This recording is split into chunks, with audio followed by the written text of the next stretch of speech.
las bases y todo que se utilizan, cómo es que se hace un discurso, ¿verdad? Para interpretar el derecho internacional, ¿verdad? Entonces, es 3 documentos. Ahí los van a tener ustedes a la par cuando se examinen. Pues es bueno que lo lean detenidamente, porque pues les va a servir, ¿verdad? Entonces, sobre el derecho internacional humanitario, ya habíamos visto que el, el derecho internacional humanitario, me están diciendo aquí que no han subido todavía los documentos. ¿Qué me puede informar? Sí, están en Facebook, un grupo de Facebook de Derecho Perdón, Internacional. voy a... Sí, Lick, se encuentran en un grupo de Facebook que el licenciado nos hizo favor de integrarnos. Ah, muy bien, sí. Entonces, porque los compañeros se informen ahí, porque yo solo los entrego, ¿verdad? Y las personas me hacen el favor de publicarlos en la plataforma, ¿verdad?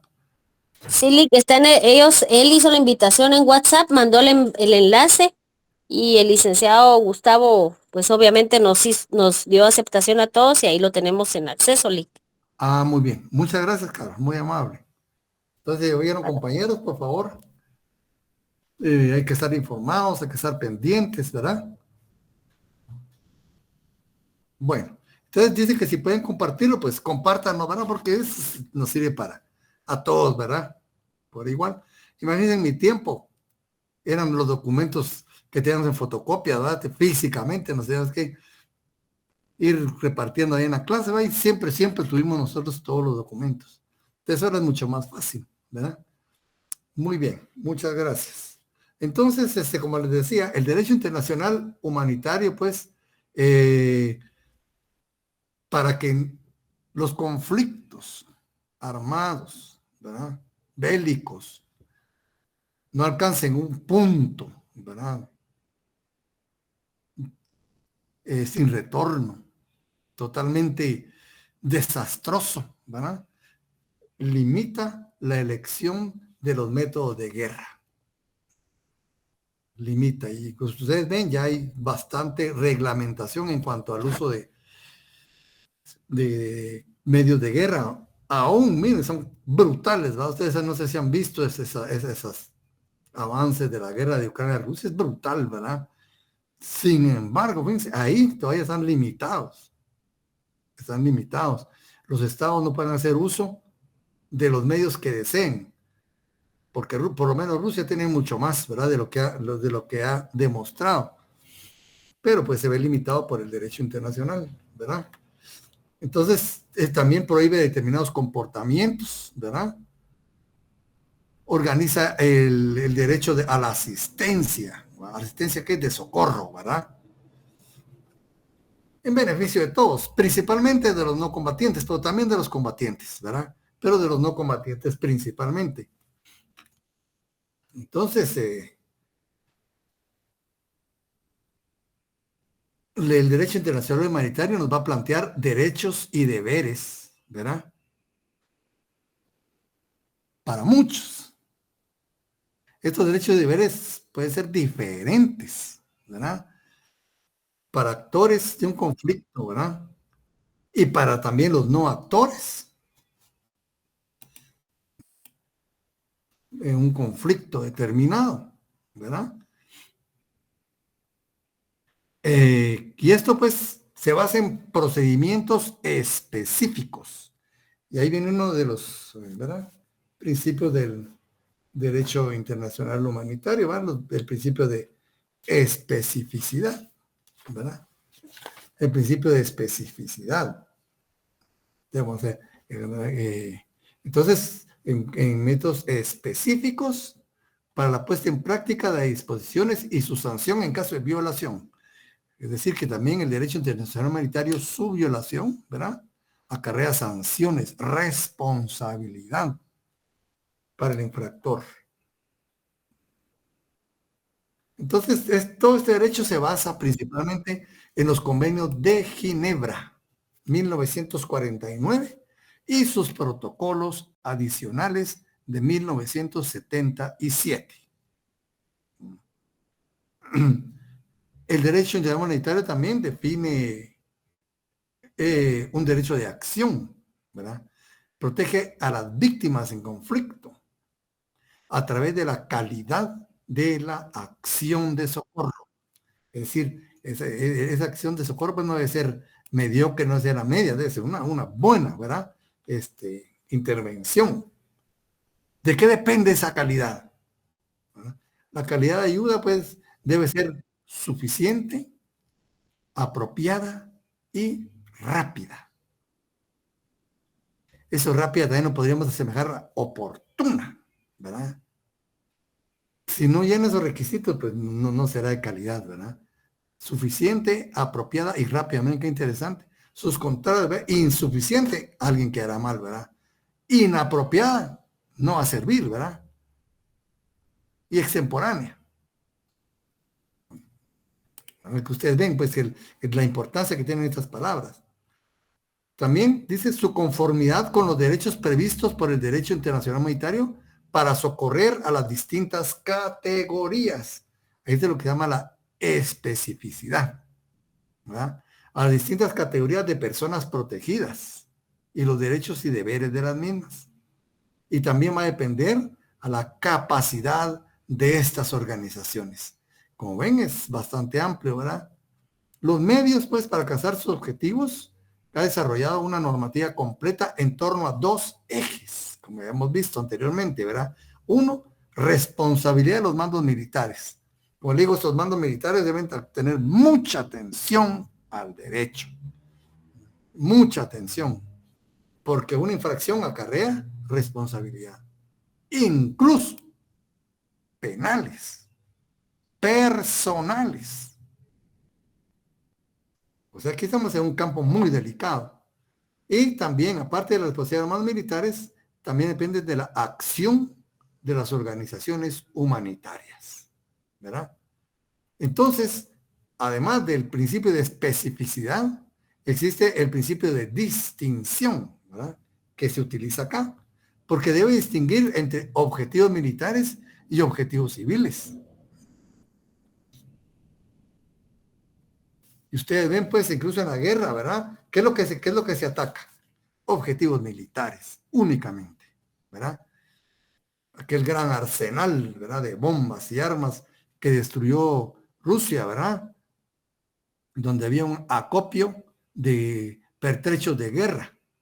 No sé cuántas toneladas habían. El estallido fue tan fuerte que en los países vecinos se registró como un pequeño terremoto.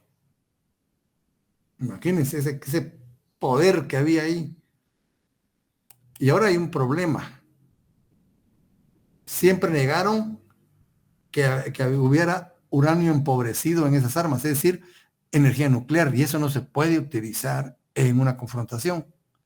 Reino Unido lo negó siempre, y Ucrania, ¿va? Porque Reino Unido proporcionó mucho ese momento. Según dicen ahora, hay una nube radioactiva en Europa. Ya está afectando Polonia.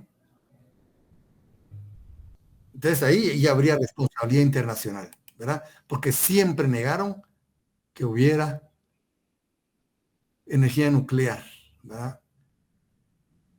A disposición de esa confrontación. Y con este arsenal que hicieron pedazos, parece que sí hay ese elevado radioactividad por ahí. Ahí está la cuestión. Eso se está investigando, ¿verdad? Entonces, en los mandos militares, pues, las normas, responsabilidades y exigencias deben ser respetadas, ¿verdad? Estableciendo distinción entre objetivos militares y objetivos civiles. Y también para los individuos de poblaciones civiles, ¿verdad? Que no participan en la guerra, pero que se ven, ¿verdad? En un riesgo inminente ante esa confrontación. Exige la existencia de una cadena de mando. Por eso es la distinción de militares, ¿verdad? Y crea un sistema de responsabilidad penal personal, aquí también, para los autores de crímenes de guerra. ¿A través de qué? A través de la Corte Penal Internacional. El otro eje es acción de las organizaciones humanitarias. El derecho internacional humanitario distingue entre varios tipos y situaciones. Aquí hay otro principio, el principio de distinción, ¿verdad? Otro principio. De personas protegidas y las garantías de derecho a la asistencia. ¿Verdad? Eso es estar garantizado. Y a la protección. Dicta garantías mínimas en cuanto al socorro y protección. Describe con precisión las acciones de socorro y de protección que se deben llevar a cabo dependiendo de la situación, ¿verdad? ¿En beneficio de quién? De las víctimas.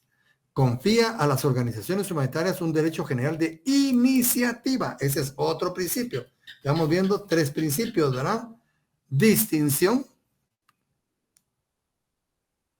iniciativa, especificidad. 3 principios propios de derecho humanitario. Entonces, ¿iniciativa para qué? ¿verdad? Dice, para diseñar y proponer cualquier otra acción de socorro y protección que pueda ser necesaria. Si ellos miran que no, ¿verdad? Surte efecto lo que están haciendo. Gozan de la plena iniciativa para elaborar, ¿verdad? O proponer, ¿sí? Y ejecutar cualquier acción que considere conveniente. ¿Sí?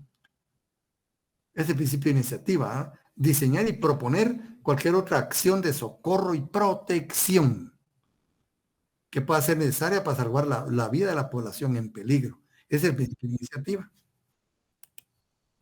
Y precisa las actividades de naturaleza humanitaria que puedan ser asimiladas a una intervención en los asuntos internos de los estados, ¿verdad? Hay que cuidarse mucho en eso, ¿verdad? Que los estados no se sientan vulnerados. El método, ¿verdad?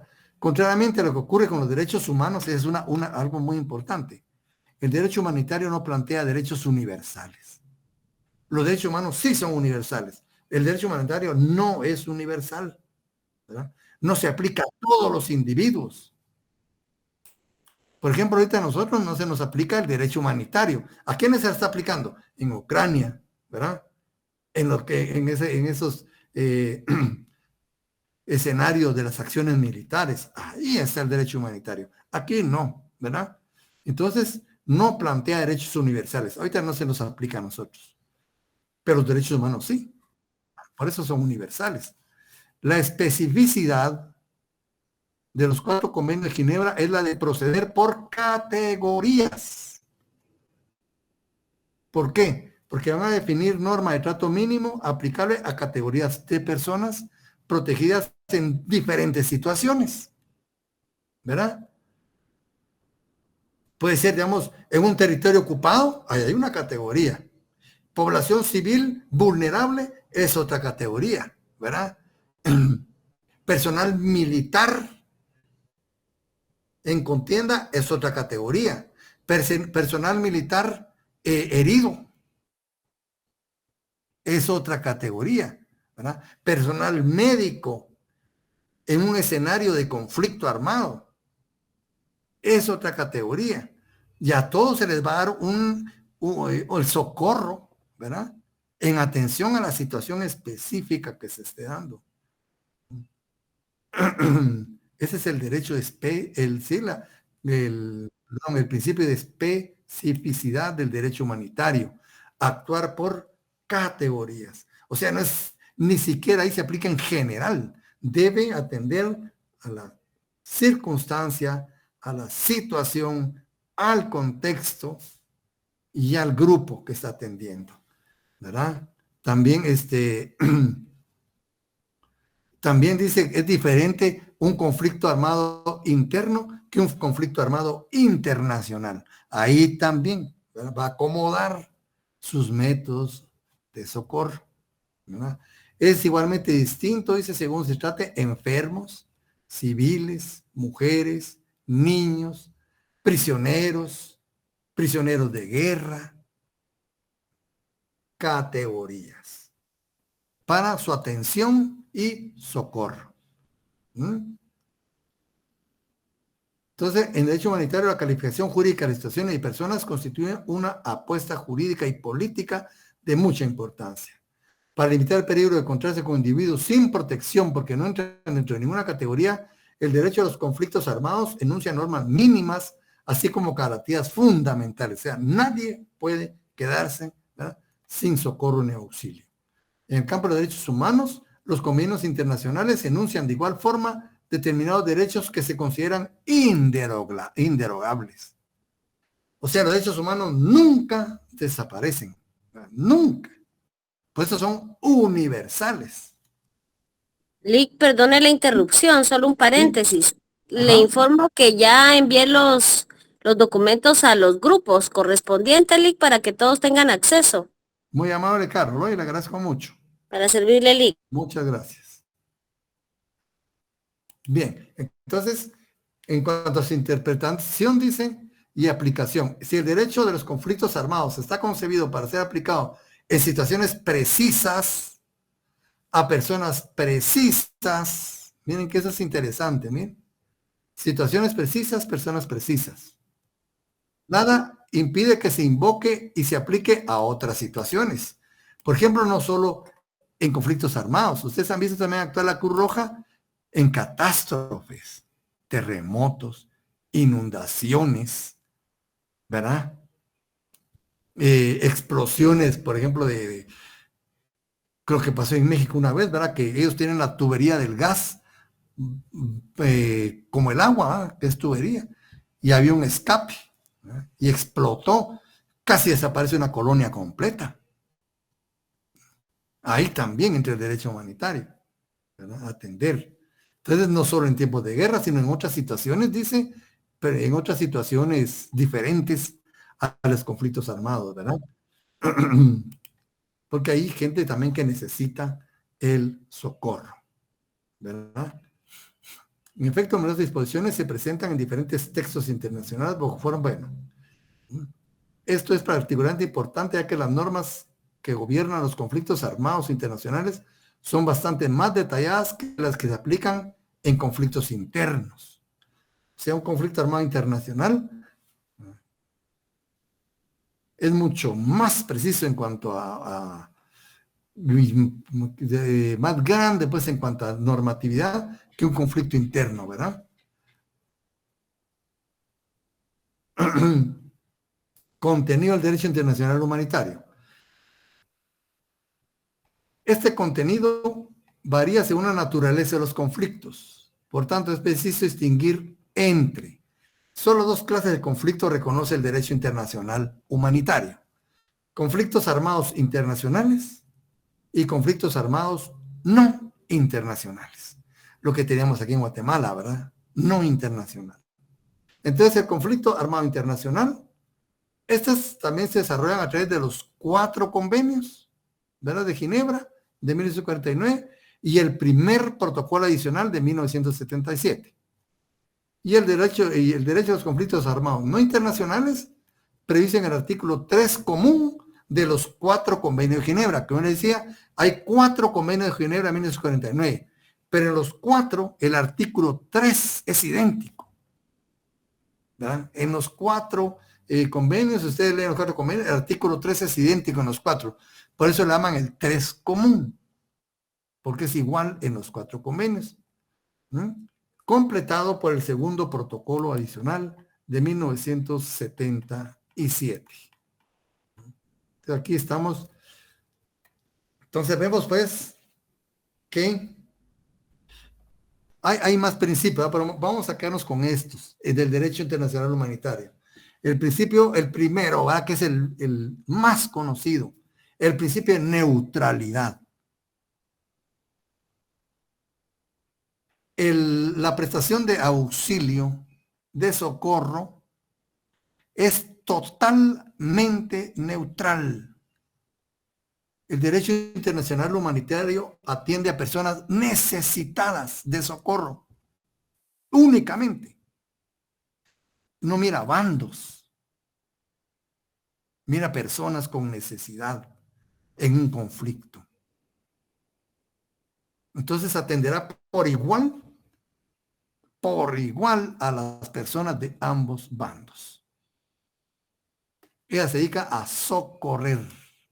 Por eso es que el Comité Internacional de la Cruz Roja, aún llevando el nombre internacional, está integrado únicamente por personas de nacionalidad suiza. Porque dice que si hay personas de todas las nacionalidades, se perdería el principio de neutralidad. Y tiene razón, ¿verdad? Imagínense que ahorita estuvieran en ese comité estadounidenses, rusos, ¿qué tan neutral serían en esta contienda? ¿Verdad? Entonces, para que prevalezca el principio de neutralidad, es importante que no hayan intereses particulares parcializados. Ese es un principio. El principio de distinción. Ya vimos, ¿verdad? La acción del derecho internacional humanitario, ¿verdad? Debe distinguir,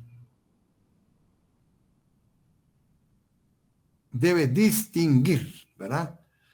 Y se le exige a las personas también distinguir. Por eso exige que no se vulneren, ¿verdad? Poblaciones civiles. Que no se vulneren, ¿verdad? Instalaciones educativas, instalaciones hospitalarias, los objetivos militares, ¿verdad? Pueden ser cuarteles, equipos militares, pero todos deben estar totalmente, ¿verdad? Distinguidos. Yo no puedo esconder un contingente militar bajo la carpa de las Naciones Unidas. No se puede. El contingente militar debe estar, ¿verdad? Totalmente distinguido, además, para que sea objetivo militar. Entonces, es el principio de distinción. El principio de iniciativa. Ustedes ven, cuando tiene plena iniciativa para, ¿verdad?, adecuar cualquier procedimiento o proponer cualquier procedimiento que sea eficaz en el caso concreto que están atendiendo. Si ninguno funciona, pueden implementar. Lo importante es que sea efectivo, ¿verdad? Que el socorro llegue. Y también está el principio de especificidad. Aquí, porque el socorro, ¿verdad?, en el socorro, el derecho humanitario procede por categorías. A categorías, en atención a personas en diferentes situaciones. Esa es la especificidad. No atender igual a un grupo de soldados combatientes que soldados heridos, que soldados enfermos, que una población infantil, que una población de ancianos. Va a ser específico a cada grupo y a cada situación. Esos grupos son categorías. ¿Ven qué importante es el principio del derecho humanitario? Neutralidad, distinción, iniciativa y especificidad. ¿Verdad? Ahí tenemos. Ahora del derecho ecológico, ya lo habían visto también, ¿verdad? Tenemos los artículos de la Constitución, que ya los leímos, ya los vimos, ¿verdad? Pero como institución, nosotros tenemos al Ministerio de Ambiente y Recursos Naturales.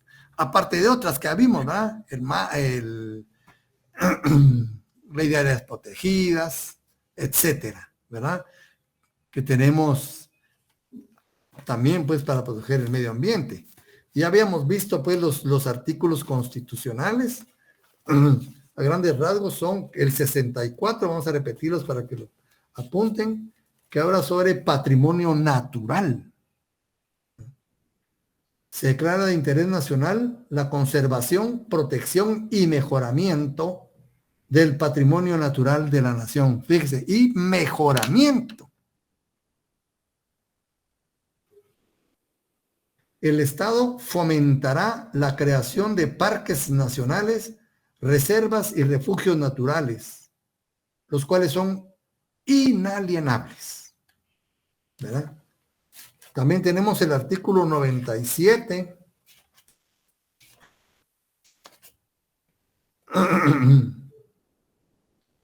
Medio ambiente y equilibrio ecológico. Miren, desde nuestra propia Constitución, ¿verdad? Tenemos los preceptos que van relacionados con el medio ambiente. El Estado, las municipalidades y los habitantes del territorio nacional están obligados a propiciar, fíjense, obligados a propiciar el desarrollo social, económico y tecnológico que prevenga la contaminación del ambiente y mantenga el equilibrio ecológico, ¿verdad? El protocolo de Kioto y posiblemente los protocolos de París van hacia eso. La industria y medio ambiente. Acuérdense ustedes que en la década de los 60, 50 era un orgullo, ¿verdad? Las chimeneas humeantes, aquellas chimeneas enormes, ¿verdad? Humeantes en los estados, eso significaba desarrollo, industria. Pero con el tiempo se fue convirtiendo en una vergüenza para la humanidad. Y entonces, ustedes han visto muchas industrias que tiran sus desechos a los ríos. Muchas industrias que a través del suelo es tan corrosivo, ¿verdad? Los elementos que usan que contaminan los mantos, ¿verdad? Acuíferos, subterráneos. Por ejemplo, dicen el relleno basurero en la zona 3, posiblemente ya haya contaminado algún manto que esté no sé qué profundidad, ¿verdad? Un manto acuífero, porque está mal manejada. Esa basura se puede manejar, pero no hay voluntad política, ¿verdad? En otros países eso se maneja muy bien. Como les digo, en Guatemala no tenemos ninguna cultura. Ustedes ven en la calle, mucha gente come, tira los papeles, pero ni cuenta saben que tiran la basura ustedes. Y hay personas así los domingos, padres de familia con niños pequeños, sin educarlos para nada. Están todos comiendo y todos dejan ahí, ¿no? La basura. No los educan, pues, ¿verdad? Ya tenemos nuestro problema con Honduras. Ahorita va a volver a estallar. Son toneladas de basura que se van por el río Motagua. Y estamos matando el Motagua de Honduras también. Ya estamos a punto de que nos demanden a nivel internacional con justa razón. Y aquí no cambiamos. Y vienen presidentes, vienen gobiernos y no atienden ese tema, ¿verdad? Entonces, también eso tiene que ver con el medio ambiente y equilibrio ecológico. Desarrollo, ¿verdad? Social, económico, tecnológico, todo, ¿verdad? Tiene que ir acorde con el respeto al medio ambiente. Se dictarán las normas necesarias para garantizar que la utilización y el aprovechamiento de la fauna, de la flora, de la tierra y del agua se realicen racionalmente. No es cierto. Yo estuve cerca de la explotación de Chate. La gente solo arranca y no se preocupa por volver a sembrar. Y no hay quien les diga nada. El artículo 121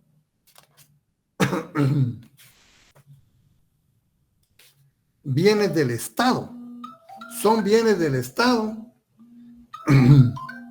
Permítame.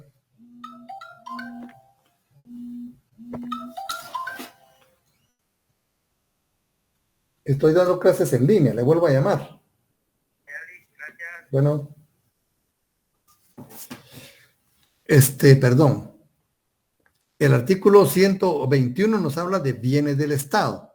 Son bienes del Estado, dice, literal B, las aguas de la zona marítima que ciñen las costas de su territorio, lagos, ríos navegables y sus riberas.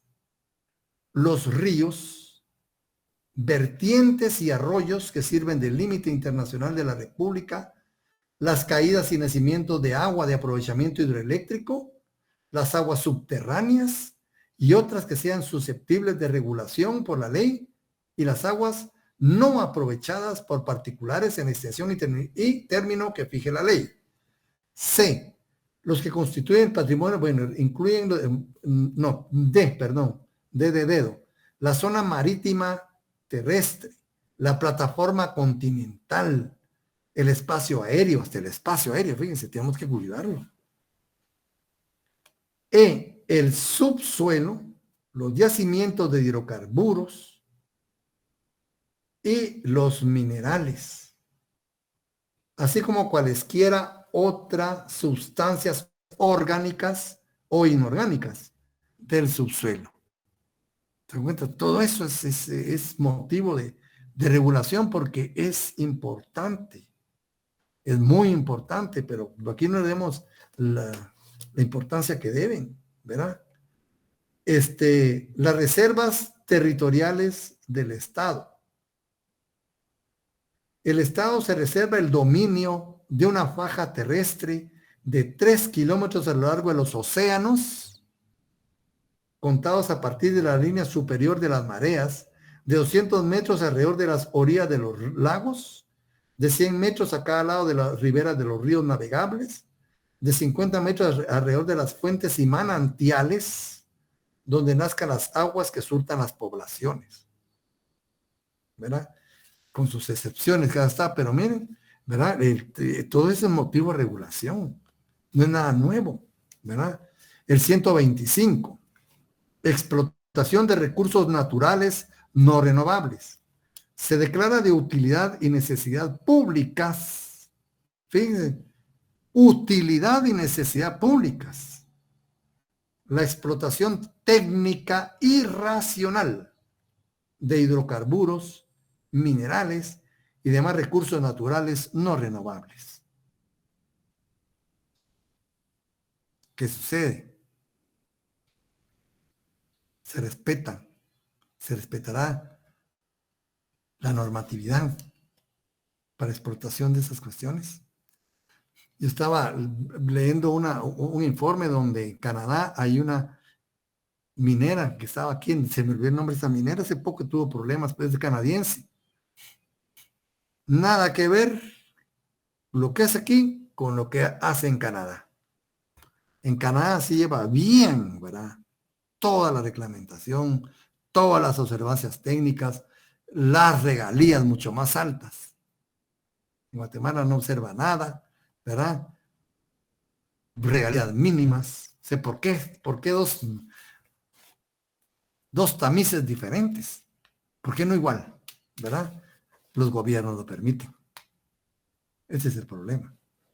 Incluso, fíjense ustedes, para ir muy lejos, el sistema defensivo de protección para el piloto y los pasajeros de un automóvil no es igual en Europa y Estados Unidos que en América Latina.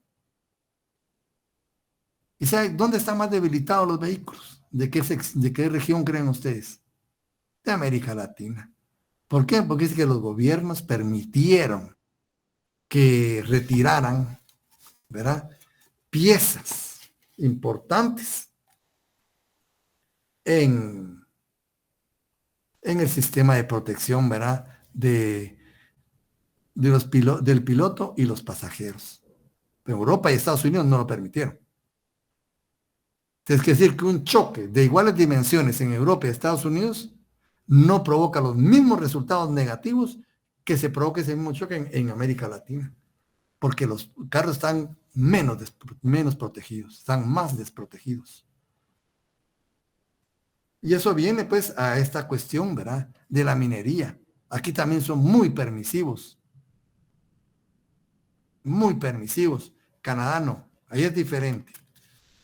Pero aquí es otro paisito, ¿verdad?, un paisito, ¿verdad? Y se dan el lujo pues de contaminar ríos, la fauna, regalías diferentes, todo, ¿verdad? Entonces, una explotación minera en Guatemala no representa la misma, el mismo beneficio que en Canadá, por decirles algo. Entonces, estamos el 126, reforestación. Se declara de urgencia nacional y de interés social la reforestación del país y la conservación de los bosques. Fíjense, yo trabajé en área forestal, también fui asesor en área forestal. Ya hay estudios, ¿verdad?, donde se determina que el territorio nacional, el suelo del territorio guatemalteco, tiene un 76% de vocación forestal. Es decir, que si hubiéramos querido explotar nuestro suelo de una forma adecuada, tendría que ser un 76% bosque. Tan es así, y no sé si a ustedes les dije esto, no, si fuera otra sección, que los árboles, lo que tardan en crecer 11 años en los países escandinavos y en Canadá, que hacen millones anuales en venta de madera, ¿verdad? Aquí únicamente necesitan 3 años. Quiere decir que aquí casi podríamos cuadruplicar las ganancias de esos países millonarios. Y entonces, si se utiliza para agricultura, ya estamos dañando el suelo. Y si se utiliza para ganado, peor. Esa no es la vocación de estos suelos. Es eminentemente forestal, ¿verdad? Pero ya estamos matando esa vocación. Y aquí está pidiendo, pues, de urgencia nacional la forestación. Esto fue en 1985-86. Hemos hecho algo. ¿A los cuántos años?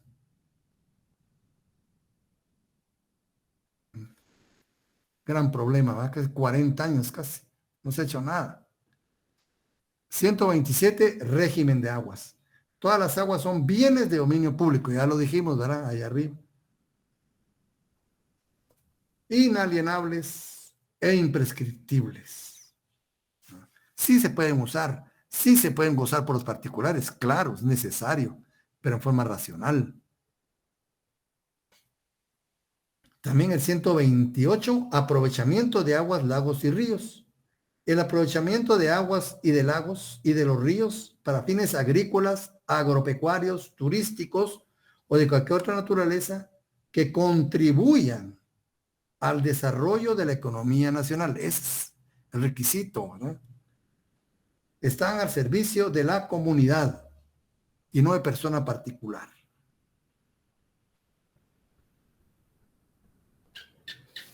Y el 142, ¿verdad?, que nos habla sobre territorio y soberanía. Muy importante, ¿verdad? El Estado ejerce plena soberanía sobre el territorio nacional, integrado por el suelo, volvemos a lo mismo, ¿verdad? Subsuelo, aguas interiores, mar territorial y el espacio aéreo. La zona contigua al mar adyacente, al mar territorial, ¿verdad? Y los recursos naturales y vivos del lecho y subsuelo marinos. Estamos hablando de plataforma continental. Y los existentes en las aguas adyacentes a las costas, fuera del mar territorial, que constituyen la zona económica exclusiva, ¿verdad? Como ven, la Constitución sí se ha ocupado del tema medio ambiente. ¿Quiénes están fallando? ¿Quiénes estamos fallando? Incluso, y este también es bueno que lo tengan, el decreto 114-97, la ley del organismo ejecutivo. Ley del organismo ejecutivo. Nos habla del Ministerio de Ambiente y Recursos Naturales. El Ministerio de Ambiente y Recursos Naturales le corresponde formular y ejecutar las políticas relativas a su ramo, cumplir y hacer que se cumpla el régimen concerniente a la conservación, protección, sostenibilidad y mejoramiento del ambiente. Fíjense, el ambiente hay que conservarlo, hay que protegerlo, hay que sostenerlo y hay que mejorarlo. 4 actividades diferentes que demanda el ambiente. Lo hacemos, ¿verdad?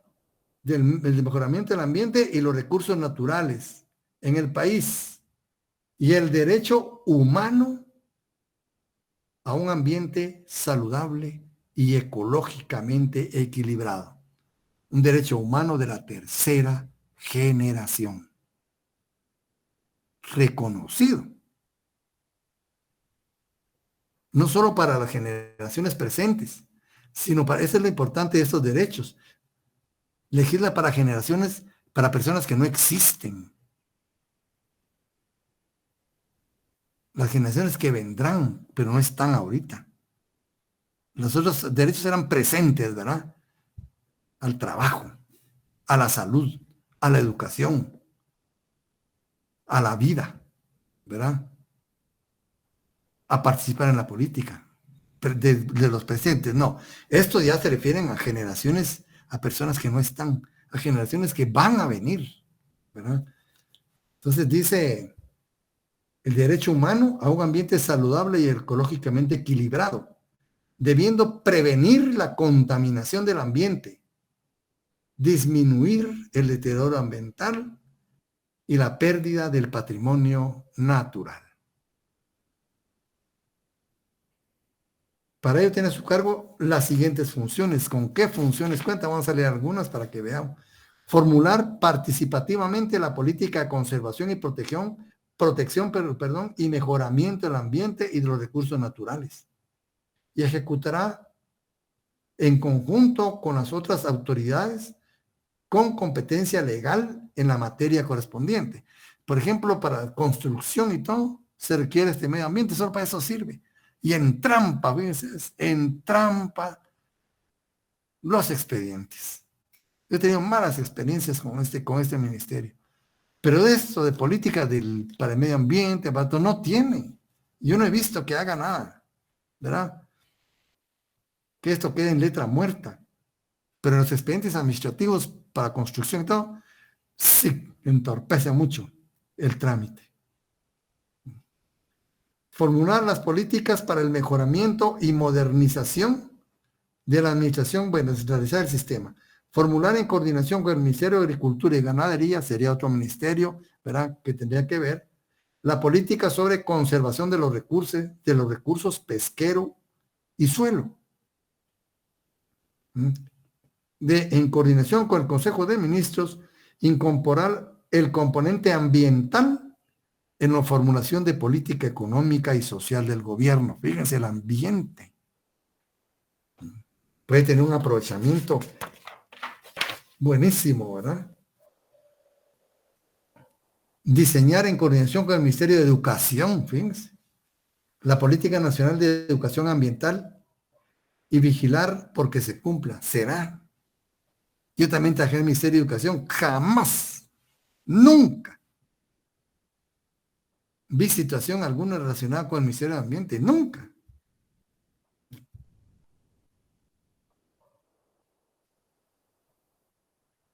Ejercer las funciones normativas de control y supervisión en materia de ambiente y recursos naturales que por ley le corresponde. Velando por la seguridad humana y ambiental, ¿verdad? Definir normas ambientales en materia de recursos no renovables. Formular la política para el manejo del recurso hídrico en lo que corresponde a contaminación, calidad para renovación de dicho recurso. Amatitlán, Atitlán, Río Motagua, Río Sumacinta, Río La Pasión. Pésimos.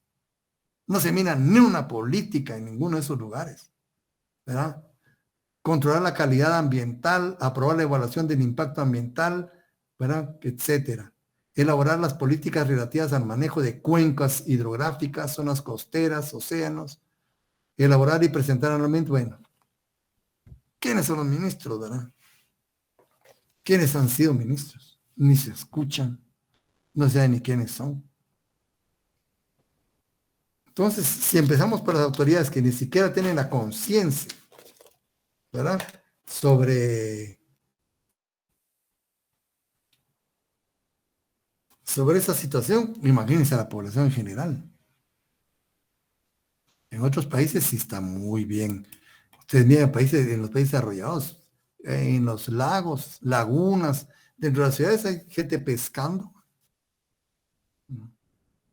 Licenciado, buenas noches. Sí, Mildred. ¿Cuál será el contenido del examen final? Lo que hemos visto después del segundo parcial, Mildred. Ah, bueno, muchas gracias, licenciado. Bueno. ¿Verdad? Entonces, la cuestión pues es así, ¿verdad? Y con eso pues yo los dejo aquí porque mañana tienen examen ustedes, para que descansen un poco y aprovechen el tiempo para estudiar, ¿verdad? El examen final pues, ustedes ya saben mi estilo de examinar, pues trato de adaptarlo al sistema, ¿verdad? Que nos permite utilizar la tecnología. A partir, ¿verdad?, del segundo parcial son los temas. Ustedes ahí lo tienen apuntados, ¿verdad? Las leyes también como abogados, ustedes saben qué leyes hemos visto, ahí están en su casa, pueden tener todo el conjunto de leyes ahí. Y los 3 folletos que se les dieron para que le den lectura. Se ha programado para las 20 horas, siempre pensando, ahora que nos permiten, ¿verdad? Pensando en las personas que trabajan, para que no corran, porque eso es desesperante ustedes. Y yo sé que muchos de ustedes están en una situación que a la hora de tener una prioridad, eligen el trabajo.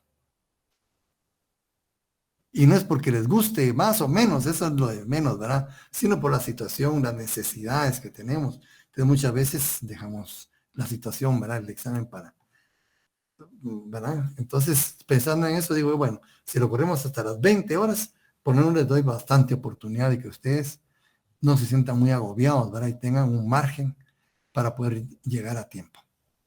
Entonces, si Dios lo permite, ¿verdad? Vamos a estar pues el 20, a las 20 horas, el día 25, ¿verdad? De mayo, examinándonos y, como digo, los documentos, ya nos dijo la compañera Carol, que ya los puso en una plataforma accesible para todos, por favor. Yo no sé cómo se comunican ustedes, ¿verdad?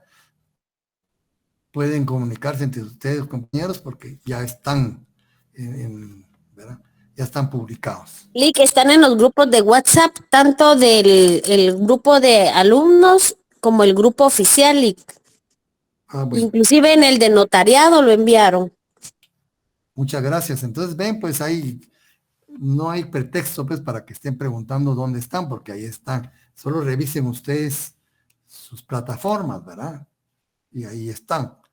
Entonces, muchos llevan una buena zona, ¿verdad?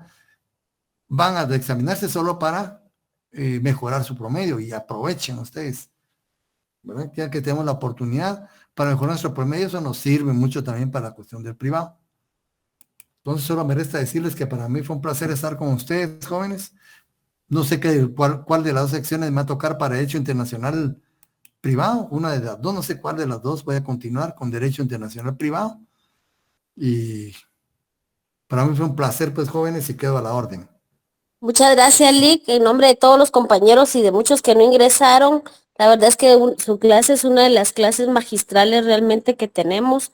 Denota mucho conocimiento y obviamente nos ayuda. Es un poquito complicado a veces de entenderlo porque como a veces hay gente que no le gusta la política o no ve noticias o en fin, pero en realidad en general agradecemos su amor a la docencia y agradecemos también el conocimiento que nos ha brindado. Muchas gracias, Licky, que tenga muy feliz noche. Bueno, ¿cuál orden de ustedes, compañeros? Sí. Primero Gracias, Lick, un gusto. Gracias, licenciado. Gracias, licenciado. Muchas gracias por todo. Bueno, prepárense, pues, jóvenes. Feliz noche, licenciado. Se cuidan, jóvenes.